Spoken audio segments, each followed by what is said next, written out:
It's my first day of third grade, and I'm so excited because we had just moved to a new town, so this is an adventure. New school, new friends, and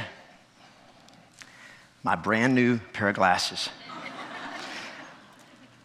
I'm on the playground, and a kid walks up to me. He's about my size with this thick, bushy blonde hair, and he says, "Hey, want to fight?"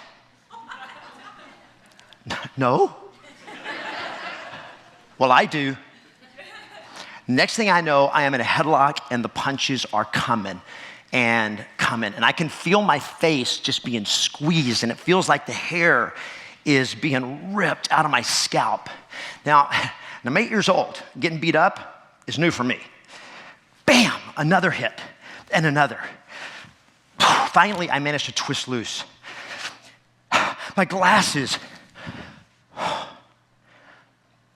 they're broken. And he broke them. And all I can think to myself is, run, get away as fast as I can. And that's what I did. I get home. My mom sits me in her lap, tears pouring down my face, and she says, "Bub, you did the right thing to not fight back. You just turn the other cheek. And kids like that will leave you alone." Okay, mom's always right, right? But in fourth grade, it was Colin with his red hair and freckles, and he didn't leave me alone. The next year was Greg with his tough guy strut. In junior high, it was Santos, our all-star running back, and then Robert, and then Dean. In high school, it was this little punk, Rawl, who would punch me every day in the locker room, and I just took it. My friend Johnny said, "Stand up to him." And Johnny was right. But I listened to Mom. And it didn't end with classmates. My senior year, my first adult bully showed up. We just moved to another new town, and so I'm the new kid again.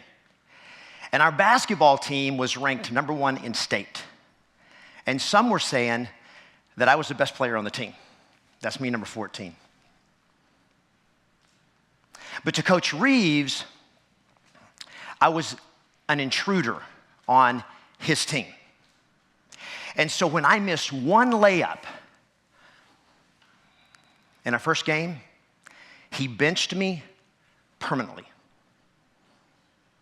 He told me a few days later it was up to me if I wanted to sit on the bench for the rest of the season or I could quit. I quit. I graduated from college, got my first job, and got bullied. I was bullied in my marriage. 17 years of marriage and not a single fight with my wife. Why? Because I just turned the other cheek. Until one day, all the problems exploded, and just like third grade, I ran away. Only now, with 3 little girls of my own, what's broken is a lot more than a pair of glasses.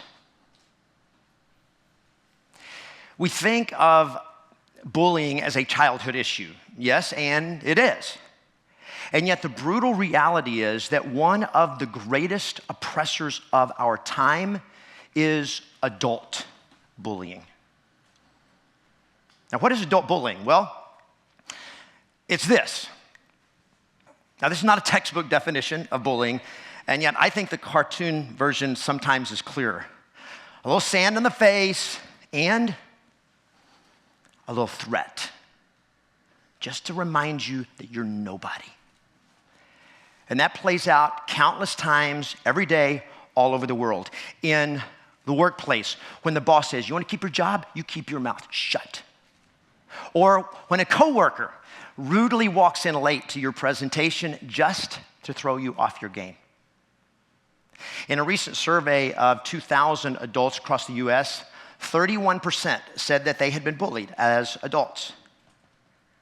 They surveyed 9,000 federal employees, and 57% said that they had been bullied in the last 2 years. And yes, the government has anti-bullying policy. And obviously, it's not confined just to the workplace. Adult bullying is just as prevalent at home, in marriages, in our communities, on the street, if you've ever driven in rush hour traffic. In politics, it's everywhere. And it isn't the external repercussions that are as significant as the internal impact on the individual, the target, the victim. The emotional and psychological damage to self-worth, to confidence, and to dignity is enormous. I know because I was bullied for most of my life. Not anymore. And through that journey, I learned 3 hard-hitting truths about the oppression of adult bullying. The first truth is just how personal it is. Now, adult bullying is not a big deal if you've never been bullied. It's kind of like the difference between major and minor surgery. If I have it, it's major. You have it, it's minor, right? And that's the way many people feel about bullying. They've never been bullied, they can't relate, so it must not be that big of a deal. An anti-bullying policy is typically created by those in positions of power who've never been bullied. And yes, even when they tell you, oh, don't let it bother you, that is personal. Psychotherapist Janice Harmon suggests that bullying is not about you. You're not the one with the problems, so you shouldn't ever take bullying personally. Excuse me, counselor, with all due respect, when you're the one getting punched every day, it's personal. When a coworker accuses you of saying something you didn't say, his problem just became your problem. When a bullying husband tells his wife every day how worthless she is, it's personal. The second hard-hitting truth about adult bullying is how helpless you feel. The real issue isn't the bullies. It's the fear. It's the feeling of helplessness to do anything about it. It's this dark cloud of constant shame and anxiety that suffocates self-worth, kills dreams, and can lead to depression and even suicide. For me, it was this feeling that I couldn't stand up for myself. I would always do pretty well at everything until conflict showed up. And then I would back down and I would run away. I coach salespeople. And one of the things that I have discovered is that fear and personal insecurities probably pushes more of us around than any other type of bullying. And for me, it was that feeling that I couldn't stand up for myself. I spent so much of my life avoiding conflict, hiding in fear of bullies, that my greatest bully had become the fear itself. And either way, the impact is just as devastating. The third truth of adult bullying is how fixable it is.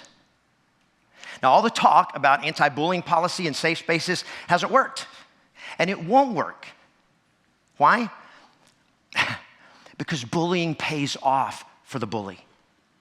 And because bullies aren't stupid. They're not going to play by the rules. They don't target you when you're in the safe space.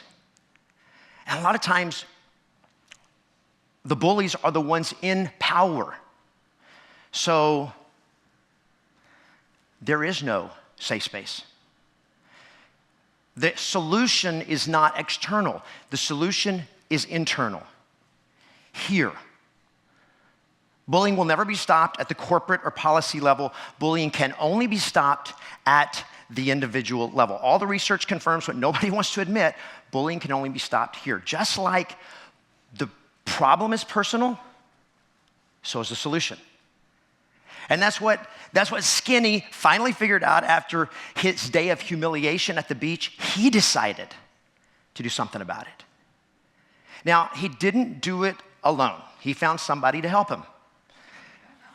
In this case, Mr. Charles Atlas with his leopard Speedo.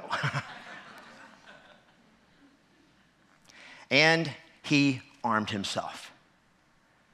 Now, what the cartoon doesn't show us is all the hard work required to get there. And make no mistake about it, becoming bully-proof is hard work. And yet it starts with a decision to take control. Now, how did I stop being bullied? I went skydiving. Now, my lifelong greatest fear was the fear of heights. And I had to prove to myself that I could stand up to my fears. And that day became my personal day of declaration that I will never let fear stop me again. I'd spent so much of my life avoiding conflict, hiding in fear of bullies, that my greatest bully had become the fear itself. Everyone who's been bullied has to come to that kick the chair moment when you decide, I am not going to take it anymore. And you stop waiting for someone else to come rescue you, and you take control. For me, I started reading. I started attending workshops and seminars. I walked on fire at a Tony Robbins event. I simply started facing my fears that I used to run away from. And step by step, my personal strength and confidence grew. If you're bullied, that is the only solution, is you take action. Start reading, attend seminars, join a self-defense class, learn martial arts, master something that gives you the courage and the confidence to take control. There is no other solution. You become your own safe space. On this, Charles Atlas got it right. You gotta get strong. And you can do this. No matter what age you are, we can all do this. We take absolute control. Now, right after that, Charles Atlas blew it because he made it about getting even. Now, notice, at least he got the girl. And we will say Charles Atlas was a marketer, not a humanitarian, so we'll cut him some slack. But I want to be crystal clear that we are not talking about becoming a bully, but rather just bully-proof. See, a master of self-defense has lethal power, but hopefully never has to use it. What Bruce Lee called the art of fighting without fighting. Now, this is not the easy path, but it is the only path that will win. Personal strength and confidence is the true safe space, because that you can take with you everywhere. And by the way, so can an 8-year-old on his first day of 3rd grade. Thank you.